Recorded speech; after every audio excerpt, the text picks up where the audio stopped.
Okay, children, moving ahead with chapter 9. First, we will discuss the questions which I asked you to search for on page 118. The first question is, which of the following has more inertia?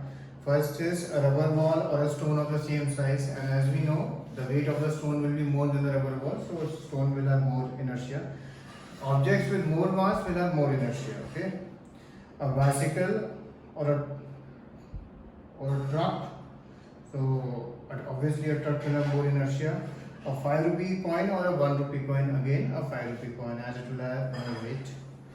Question number 2. In the following example, try to identify the number of times the velocity of the ball changes. So if you have read this, you would have realized it changes 4 times. Okay, and each time the agent which is supplying, I want you to write that. If the for example player is, whatever player is kicking the ball, so just write that. Okay. Okay. If the goalkeeper is kicking, write that. If the football player is kicking, then write that. Question number 3. Explain why some of the leaves may get detached from a tree if we vigorously shake its branch. Now again, this is due to the property of inertia. Initially, due to inertia of rest, the leaves are at rest. Okay, but once we start shaking the tree, the branches come into motion, and because of the opposing forces of both, the leaves get detached. Next is question number 4. Why do you fall in the forward direction when a moving bus brakes to a stop?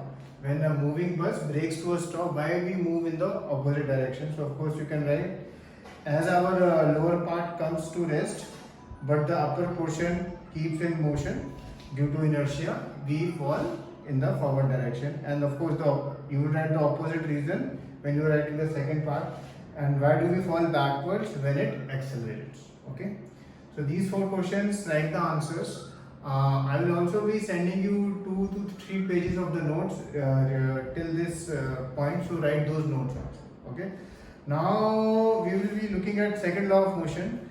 It gives us 2 formulas also, but first the second law of motion states that the rate of change of momentum of an object is directly proportional to the applied unbalanced force in the direction of the force.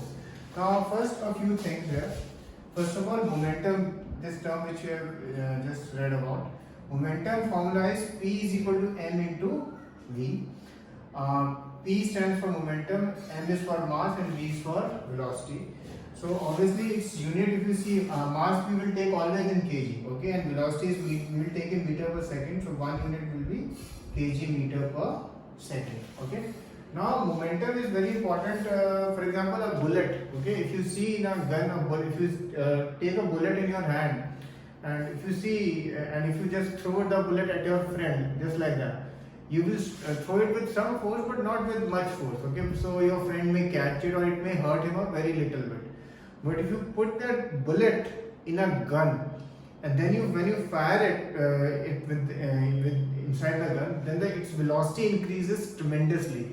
And due to that increase of velocity, that bullet, when it penetrates your body, then the consequences are fatal. So whenever anything which has a significant amount of mass and it has velocity, then the momentum, whatever momentum is generated, that can be used either for useful purposes or for not useful purposes. For example, if we see a truck, even if a truck is moving very slowly on a road, but if you are standing in its path, even though its velocity will be less, but the mass will be very more, so in total momentum will be very large, so it will hurt you. Now the second statement which you have just heard is change in momentum. Change in momentum formula is basically mv minus mu. V, as you know, is for final velocity, u is for initial velocity, so sometimes it is written like this also, m bracket v minus u. Okay, this is also known as change in momentum. Now the other word you would have heard in the second law is force. Now force, the formula we will see now is force is equal to F is equal to m into A. The one unit of force can be Newton, capital N, which is normally used. The other unit is of course kg, and acceleration unit, as you know, is meter per second square, is kg meter per second square. Now in this, force, mass, acceleration, 3 terms are there. And sometimes this formula can be written like this also. Instead of acceleration, we can write v minus u upon t, where v is the initial velocity, u is the final, t time, and m is mass. In all these terms, mass you will always take in kg. Remember that. Suppose if a mass is given, say 250 grams, so you will divide it by 1000, and then you will use that value.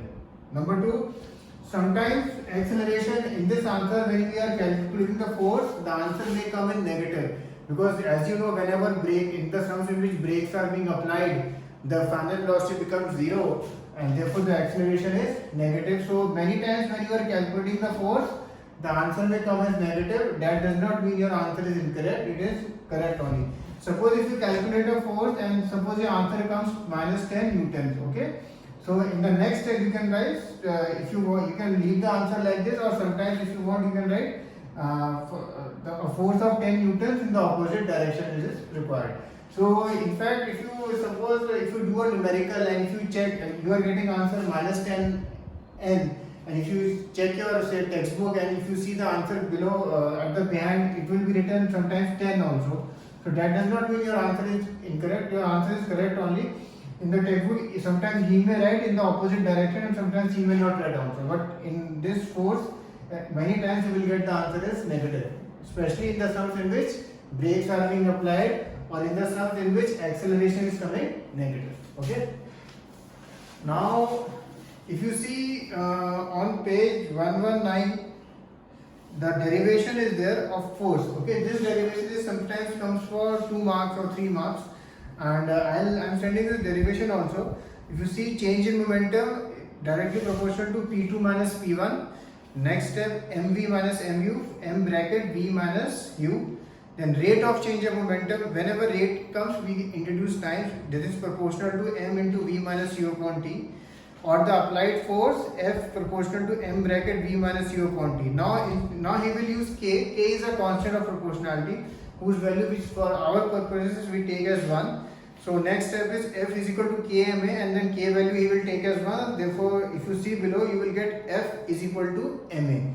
And the unit of force is kg meter per second square or Newton. Okay. Now based on this, these two formulas, F equal to ma or F is equal to mv minus u by t, we will just see a few sums. In all these sums, just remember, always the first step, write what is given. If you do that, your sum becomes very easy. Remember that. Okay. The first sum is a force acts on an object of mass 5 kg for 2 seconds. It changes the velocity from 3 meters per second to 7 meters per second. Find the force. Okay, so in this, one thing is given mass, you will write mass. And many times if you are getting confused now what is given, just see the unit. Unit will give you the biggest hint ki kya cheez hai wo. 2 seconds. Time.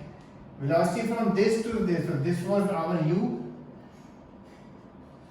to 7. So this is our v. Now force he has asked us to find. Force, one formula as you know is m into a, or I can also write it instead of a, v minus u by t. Mass I have 5 v7 minus 3. Here always remember, whatever is there first subtract it and then you do the cutting with 2, otherwise mistakes happen. 7 minus 3 is 4. So answer comes 10. Okay. So this was the first part of the question. Now he has added one step. If this force was applied for 5 seconds, find the final velocity. Okay. So now you will disregard this 7 which is given. Again I will write this formula. If this force, यानी ये अब 10 Newton का जो force है यहाँ 10 लिखेंगे, mass 5. Here asked us to find the final velocity. तो v की जगह v, u की जगह 3 लिखोगे आप. And time कितनी देर के लिए बोला उसने? 5 seconds. Okay. Now you finish the sum. Easy step is of course you cut 5 and then just find the v. Okay. So this was one sum. Now this is the next sum. A car moving with the velocity of this takes 4 seconds to stop. Find force. और mass आपको दिया है. It's a very simple sum. Moving with velocity यानी ये u है, but ये kilometre per hour में, तो आपको उसको 5/18 से मल्टीप्लाई करके you have to convert it into metre per second. It takes 4 seconds to stop, यानी v क्या है आपका 0, टाइम आपको इसमें दिया है 4 सेकंड्स, मास तो दिया ही हुआ है.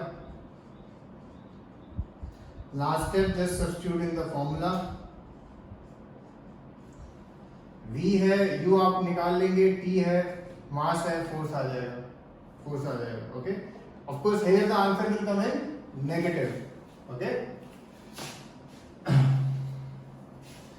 next one which we will see is a force of 5 Newton gives a mass m1 and acceleration of 10 meter per second square and a mass m2 and acceleration of 20 meter per second square.